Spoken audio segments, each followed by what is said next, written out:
Baik, bismillahirrahmanirrahim. Assalamualaikum warahmatullahi wabarakatuh. Terima kasih saya ucapkan kepada Ibu Aditya SHMH, selaku dosen pengampu mata kuliah Antropologi Hukum. Sebelumnya perkenalkan, saya Febri Antonius, dengan nomor induk mahasiswa 2109110804, yang akan mempresentasikan materi terkait dengan kasus sengketa di Lombok. Baik, teman-teman semuanya, untuk pokok pembahasan kita pada presentasi hari ini yaitu ada 4. Yang pertama itu ada Kecamatan Bayan, 2 ada kasus tanah di Sukadana, 3 proses sengketa dan penyelesaiannya, dan 4 untuk perhatian. Oke, kita awali terlebih dahulu dengan prakata.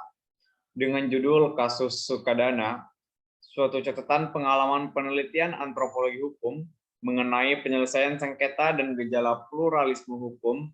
Anto Akadiat mengemukakan dalam makalahnya tentang pengalamannya melakukan penelitian antropologi hukum di Kecamatan Bayan, Kabupaten Lombok, Nusa Tenggara Barat, antara lain sebagai di bawah ini. Yang pertama ada Kecamatan Bayan. Kecamatan Bayan memiliki 6 desa, yaitu Desa Slengen, Desa Akar-Akar, Desa Sukadana, Desa Anyar, yang merupakan ibu kota Kecamatan Desa Bayan. Dan terakhir ada Desa Loloan. Kecamatan ini terletak di bagian utara Pulau Lombok dan lokasinya membujur dari pantai Laut Jawa di bagian utaranya ke arah selatan mendaki puncak Gunung Rinjani. Bagian timur kecamatan ini berbatasan dengan Kabupaten Lombok Timur dan bagian baratnya berbatasan dengan Kecamatan Gangga. Jumlah penduduk Kecamatan Bayan berjumlah 37.870 jiwa, sedangkan wilayahnya 380,10 km persegi. Dengan demikian, kepadatan penduduknya ialah lebih kurang 100 jiwa per kilometer persegi. Namun konsentrasi penduduk tidak menyebar merata di setiap wilayah, melainkan terpusat hanya di ibu kota kecamatan. Baik, untuk mayoritas penduduk kecamatan ini bekerja sebagai petani yang dapat dikategorikan sebagai petani pemilik, petani penggarap atau penyakap, dan buruh tani. Kemudian daerah pertaniannya dapat kita kategorikan pula sebagai berikut. Yang pertama, ada sawah setengah teknik, yaitu sawah yang telah memiliki sistem irigasi, akan tetapi belum permanen. Nah, yang kedua, ada sawah sederhana, yaitu sawah yang melulu bergantung pada datangnya hujan. Dan yang ketiga, ada ladang atau oma, yaitu tanah yang hanya dapat digunakan dulu untuk tanaman palawija dan kacang-kacangan, dan hanya dapat dimanfaatkan apabila musim hujan datang. Umumnya ditanami oleh tanaman-tanaman berjenis tanaman keras. Nah, dari ke-6 desa tersebut di atas, hanya 3 desa yang menjadi daerah penelitian, yaitu ada Desa Bayan, Desa Sukadana, dan Desa Akar-Akar. Dari ketiga desa tersebut, dapat saya simpulkan 9 kasus sengketa yang dengan penyelesaiannya, yaitu 3 kasus sengketa warisan tanah, 3 kasus sengketa tanah yang tidak ada hubungannya dengan warisan, dan 3 kasus sengketa karena seorang serah atau mas kawin belum lunasi. Nah, untuk dari ke-9 kasus tersebut di atas, dalam presentasi kali ini saya ungkapkan sebuah kasus sengketa tanah yang tidak ada kaitannya dengan warisan, yaitu kasus tanah Sukadana.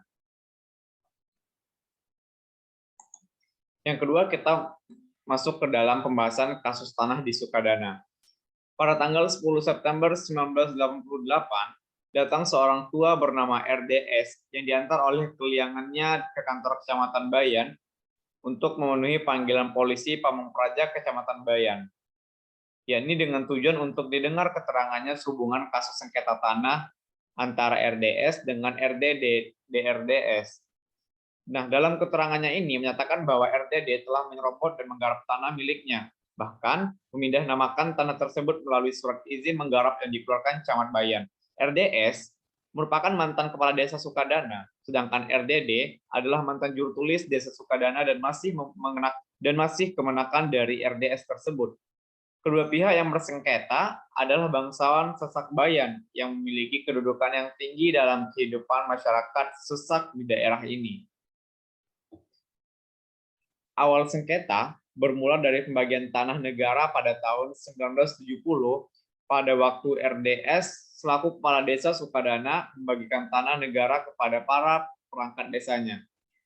Dan RDD juga memperoleh tanah negara seluas 2 hektar yang kemudian secara intensif digarap dan diolah menjadi tanah ladang. Bahkan keterangan RDD tahun 1981, tanah tersebut memperoleh surat izin menggarap yang dikeluarkan Camat Bayan. Sengketa mulai timbul ketika RDS mengetahui bahwa tanah tersebut oleh RTD dibuatkan surat izin menggarap kepada Camat Bayan. Dan ketika RDS juga mengetahui bahwa di dekat tanah tersebut akan dibangun saluran pengairan yang secara langsung air dari saluran tersebut dapat dimanfaatkan bagi pengairan tanahnya itu. Dengan keadaan semacam ini, RDS meminta kembali tanah garapan tadi kepada RTD. Dan tentu saja RTD menolak untuk memberikannya. Oke, baik, kita masuk kepada pokok pembahasan yang ketiga, yakni proses sengketa dan juga penyelesaiannya. Nah, sebelum kasus tersebut diajukan ke kantor kecamatan pada tanggal 10 September 1988, sebagai dikemukakan di atas, kasus ini telah dicoba diselesaikan di tingkat kantor kepala desa dan keluarga besar S dan D, serta di tingkat para tetua adat desa Sukadana. Tetapi tidak dapat diselesaikan. Kalau kita melihat latar belakang sengketa itu secara mendalam, maka sebenarnya sengketa tersebut tidak sederhana yang kita bayangkan. Pada tahun 1971, kedudukan RDS dicopot dan digantikan oleh orang lain yang sebenarnya masih sepupunya untuk menduduki jabatan kepala desa tersebut. Karena sepupu tersebut orang Golkar, dengan sendirinya kedudukan RDD sebagai juru tulis desa yang berakhir karena kepala desa yang baru mengangkat orang lain untuk kedudukan tersebut. Nah, pada tahun itu juga RDD beralih partai.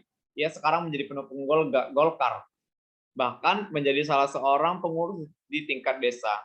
Bahkan dia juga pindah agama menjadi agama waktu 5.